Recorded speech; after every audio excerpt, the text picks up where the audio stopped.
Middle East conflict, oil price surge, no? So ito nga yung nangyayari ngayon. And ano bang gagawin natin as investors, no? Ito nga yung maraming nagpi-PM sa atin. Maraming nagtatanong sa friends natin, close friends, no? Even my wife, no, tinatanong nga anong gagawin natin ngayon kasi nga Middle East conflict, oil price surge, nakakatakot yung market. So uncertainty in the future.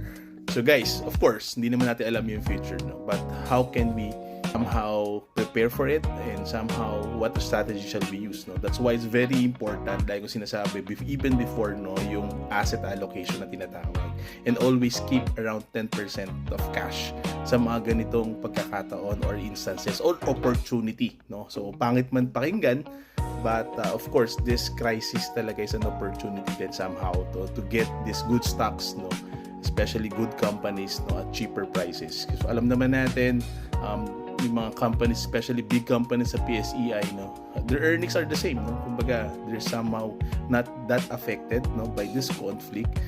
Of course, they still gonna be affected, but not that much, no? Kumbaga, earnings are still good, but because of the sentiment, because of the fear, talagang nag-oversold, no, yung mga shares nila. And that's why sobrang attractive and sobrang goods ng kanilang mga earnings pa rin, no, and kanilang prices na tinatawag.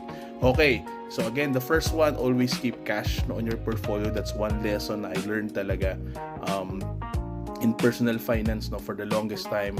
These opportunities like these instances na kailangan mong meron kang buying power. So ito yun, no, ito yung mga opportunities na ganun, or mga instances, no. So of course, around 10 to 15% ang usual na keep natin cash, no, for this opportunity. Second, of course, di natin alam yung mangyayari in the future. That's why it's very important to cost average pa rin, or kumbaga slowly put or deploy more or buy more shares pa rin, no, on these times. So of course, di pa natin alam hanggang kailan to. That's why it's very important to do it monthly pa din, no? Or kumbaga, if it's up to you, pwedeng twice a month, no? But you do it consistently for the next months pa rin. So of course, di nga natin alam hanggang kailan ito. Okay? Third, ano ba ang mga sectors, no, na somehow is very good to check in or invest in, no, ngayong mga instances na ganito or mga times like this, no? So of course, meron tayong pinatawag mga defensive stocks, no?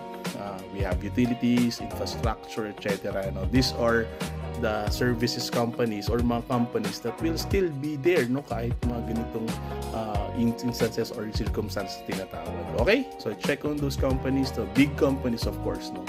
Kasi at pag mga ganitong mga nagpo-pullback or bumabagsak yung market, the first companies or stocks to go up, no, of course, yung mga movers talaga, yung mga blue chips, no. That's why